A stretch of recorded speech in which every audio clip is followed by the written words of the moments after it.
दर्शकों नमस्कार।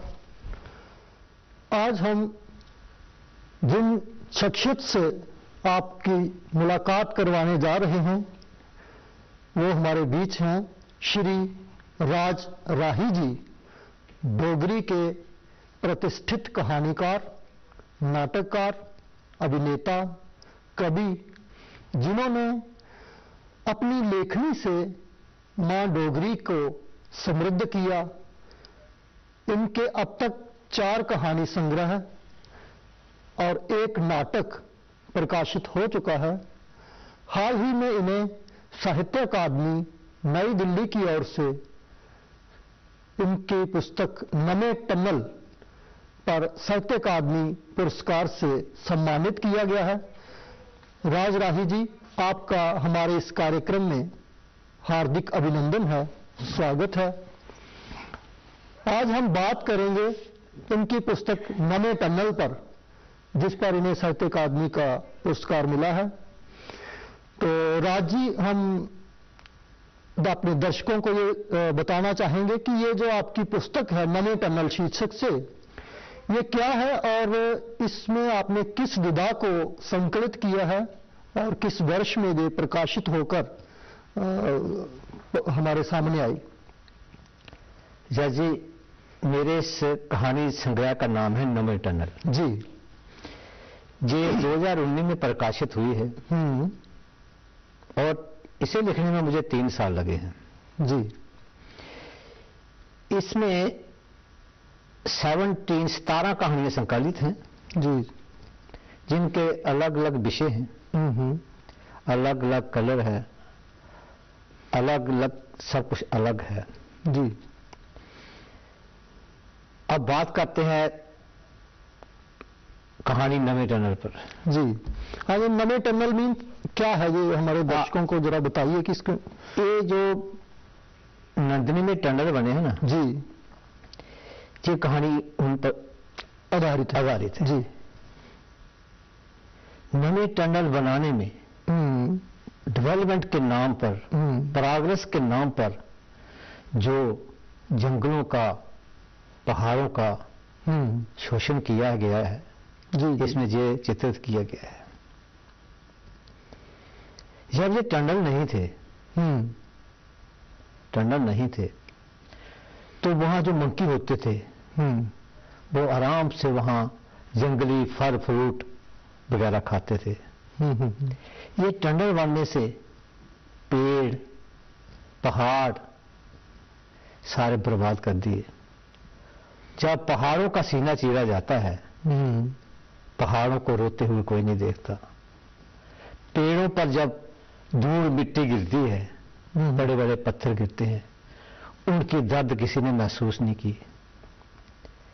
ये उस कहानीकार ने महसूस की है, ये उस कहानीकार ने महसूस की है कि ये प्रोग्रेस और डेवलपमेंट के नाम पर जंगलों पहाड़ों का ये दोहन जो शोषण किया जा रहा है, ये एक तरफा डेवलपमेंट है।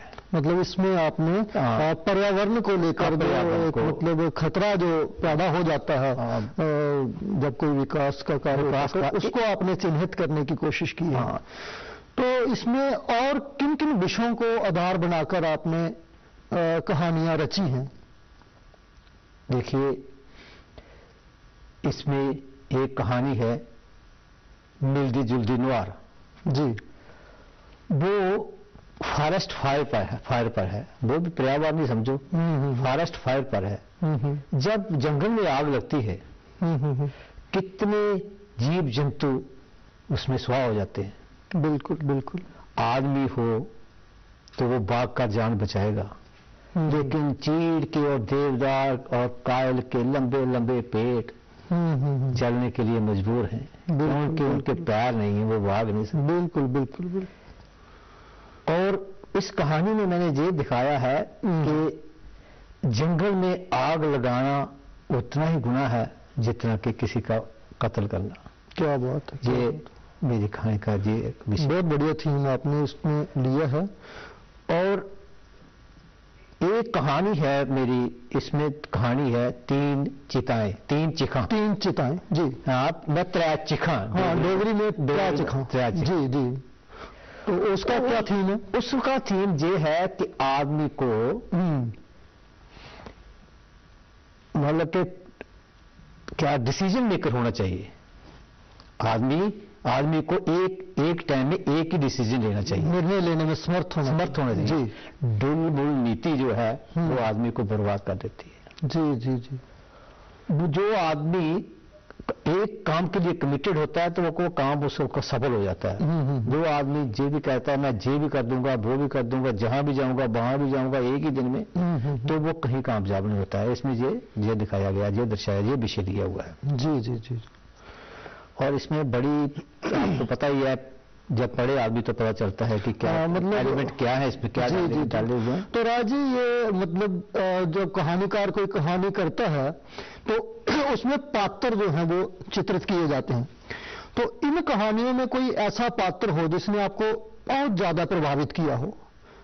कई बार होता है ना कि आदमी को बहुत सारे पात्र आप क्रिएट करते हैं जब कोई रचना करते हैं, तो लेकिन उनमें कोई एक ऐसा पात्र होता है वो आपके दिल को छू जाता है, जिसका व्यक्तित्व चित्रित करके आपको एक संतुष्टि मिलती है कि आपको लगता है कि ये जो है ये पात्र मुझसे बहुत बढ़िया तरीके से डिपिक्ट हो पाया है। तो कोई ऐसा पात्र जिसने आपको बहुत ज्यादा प्रभावित किया हो इन कहानियों में? जैसे बात ऐसी है कि जो मेरे कैरेक्टर हैं जी, वो मेरे अपने हैं जी, उसमें अच्छे बड़े लोग हैं। जी जी जी। बात ये होती है कि मेरी कहानियां यथार्थ पर आधारित हैं। जी जी। इसमें 60% यथार्थ होता है, तो बाकी 40% तो उसमें वो पारिश की कल्पना का एलिमेंट रहता है। जी। और दूसरी बात यह है कि जो इसका केंद्रीय पात्र होता है उसको मैं अपने आप स्वयं को रखता हूं। क्यों? जी जी जी। क्योंकि अगर मैं उस सही पात्र को रखूं तो शायद उसे ठेस पहुंचे कहीं, तो मैं वो उसको रखता हूं। जी। जैसे एक पात्र मुझे, मेरी कहानी का पात्र है एक, कहानी का नाम है रिश्तेदार सर। वो ट्रेन में लाइट बंद करके हमें लूट लेता है। अच्छा। लूट लेता है। जब वो लूट कर भागता है तो मेरी बहन चिल्लाती है पकड़ो पकड़ो पकड़ो, चोर चोर चोर। और मैं जाता हूं, मैं चोर की बाजू पकड़ लेता हूं। अच्छा।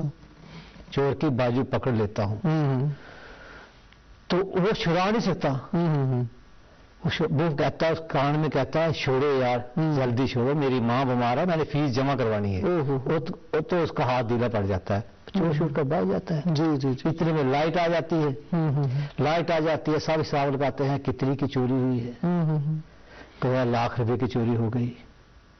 भाई सोचता था खामखा मैंने इसको बोला कि अब तो जेब में पर्स क्यों रखता है। जी जी जी। लेकिन जो कहानीकार है, जो मेरा पात्र है, जो वो सोच रहा है, उसको पैसे की फिक्र नहीं है। बिल्कुल। उसको ये फिक्र है क्या वो हॉस्पिटल में पहुंच गया होगा, क्या वो फीस जमा करा गया होगा, वहां उसकी माँ का इलाज शुरू हो गया होगा।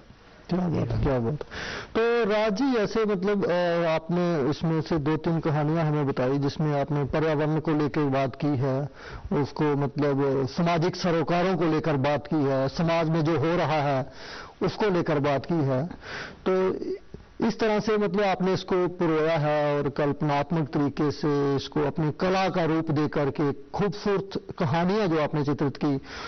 तो जब आपको पता चला कि आपकी इस पुस्तक पे आपको साहित्य अकादमी का पुरस्कार दिया जा रहा है, तो आपने कैसा महसूस किया? आपको क्या फील हुआ उस वक्त? जज जी, मैंने कभी पुरस्कार की कामना से कभी नहीं लिखा है। जी जी जी। ये सारे जानते हैं और बोलते भी हैं। बिल्कुल बिल्कुल। हाँ, मुझे ये पता था कि मेरी किताब गई है, मगर मुझे ये उम्मीद नहीं थी कि मुझे पुरस्कार मिलेगा। जी जी जी। जब मुझे पुरस्कार मिला तो मैं बहुत भावुक हो गया था। जैसे मैं किसी को कि क्या हुआ है। मतलब इतनी खुशी हुई आपको कि वो आप मैं किसी को एक्सप्रेस नहीं कर पा रहे, किसी को बता नहीं पा रहा था कि क्या हो रहा है। जी जी जी। जगदम अखबारों के डेली सेक्शन सारों के जो फोन आने लगे जी कि हमें अपना वो दो, हमें बायोडाटा दो। जी। तो मैं इतना खुश हुआ कहने की बात नहीं। और मेरी खुशी का ठिकाना तब और बढ़ गया जब जो लोग मुझे कुछ नहीं समझते थे। क्या बात है, क्या बात। तो होता है जी, मेरे भाई जो इसको बेकार की चीज समझते थे, मेरे जो दोस्त जी जी, मेरे जो वेल विशर कहते हैं बेकार के कागज लिखता रहता है। जी जी जी। जब उनको पता चला वो खुद लोगों को फोन करके सुनाने लगे कि हमारा भाई आज नेशनल अवार्डी हो गया है। जी जी जी। तो खुशी तो होती है। अभी तो 15-20 दिन ही हुए हैं, तो खुशी तो अभी भी है। तो इसकी खुशी सबसे पहले आपने किससे साझा की? अपनी माँ से। क्या बात, बहुत बढ़िया। तो अब आगे की क्या प्लानिंग है आपकी? मतलब ये 4 कहानी संग्रह आपके आगे, एक नाटक आ गया, आने वाले दिनों में आपकी कौन सी नई किताब है जो हमारे पाठकों के लिए आने वाली है डोगरी में? मेरी 5वीं किताब जी, कहानी संग्रह, 5वां कहानी संग्रह तारेंगे किंगरे, वो प्रेस में है, तो वो जल्दी से जल्दी आने वाली है। जी जी जी जी। और उसके अलावा मैंने और भी कहानियां लिखना शुरू कर दी हैं। जी जी जी। मुझे एक पत्रकार ने पूछा था, जब साहित्य अकादमी अवार्ड मिल जाता है तो लोग लिखना बंद कर देते हैं। मैंने उनको कहा था जो लिखना बंद कर देते हैं वो साहित्यकार नहीं होते हैं, वो इनाम के लालची होते हैं। जी जी। और मैंने इनाम का लालच कभी किया ही नहीं। मैं लिखूंगा, लगातार लिखूंगा, और जब तक जिंदा हूं लिखता रहूंगा। तो उसमें कितनी कहानी है आपकी जो नया कहानी संग्रह आ रहा है, और क्या उसमें भी यही विषय आपने टच किए हैं? उसमें विषय यही है, उसमें मिलिटेंसी है, प्यार मोहब्बत है, और सब कुछ है। तो 18 कहानियां हैं, वो जल्दी आ रहा है।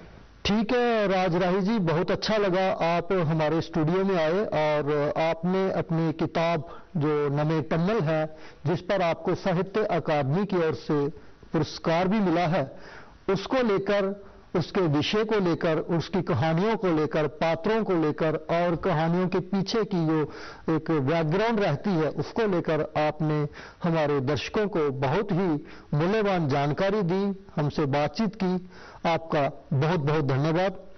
तो इसी के साथ हमारा जो कार्यक्रम यही संपन्न होता है। अगले कार्यक्रम में फिर किसी नई रचना के साथ, किसी नए साहित्यकार के साथ आप सबके सामने उपस्थित होंगे। तब तक के लिए नमस्कार। नमस्कार।